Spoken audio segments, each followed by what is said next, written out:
This is just a sample of the audiobook. To get the complete audiobook, access the link posted in the first comment. November 24, 1755, unfolded like any other day at the village of Gnadenhutten on Pennsylvania's Lehigh River.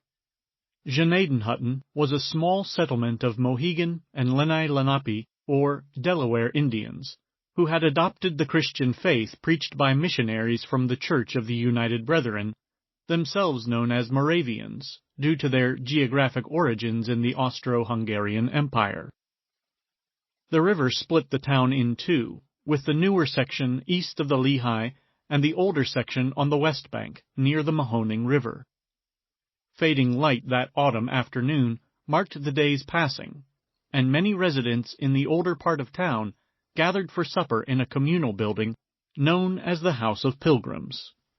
On the east bank, a messenger from the church in Bethlehem, Brother David Zeisberger, was just setting out to visit the older side of town.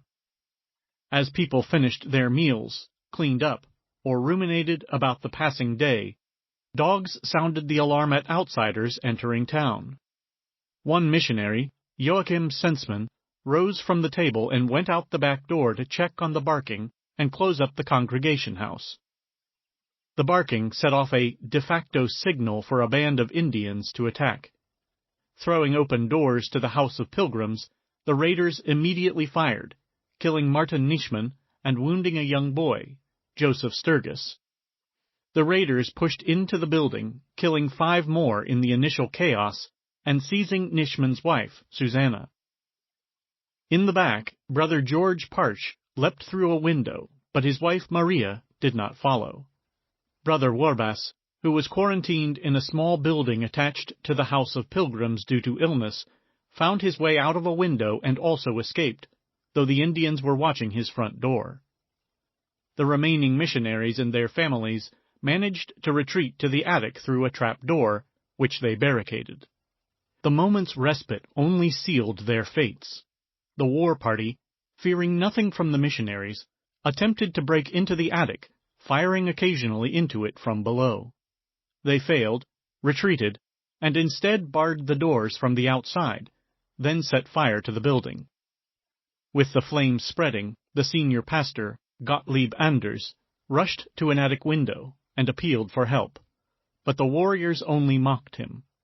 His wife Joanna cradled their baby daughter and prayed, knowing the end was approaching. Despite his wounds, Sturgis pushed through an attic window to the burning roof.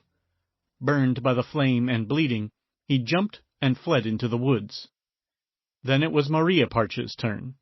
She followed Sturgis, jumped, and made it out safely. New to town, she became lost and hid in the woods. Seeing the route Sturgis and Maria Parch had taken, George Fabricius followed. Warned perhaps by the earlier escapes, the Indians quickly shot him, seized him, drove tomahawk blows into his body, and then scalped him while the others burned alive. Fabricius had recently graduated from a European university and was studying Delaware dialects. In moments, the rest of the village, houses, stables, and a barn laden with supplies for the winter, followed the communal building into the conflagration. Livestock, bellowing in the stables, added their dying screams. Crossing the river, Zeisberger encountered George Parch and Joachim Sensman, who related part of the tale. Sensman had the misfortune of watching the House of Pilgrims burn with his wife in it. Maria Parch reported Anna's final words were, "'Tis all well, dear Savior. I expected nothing else."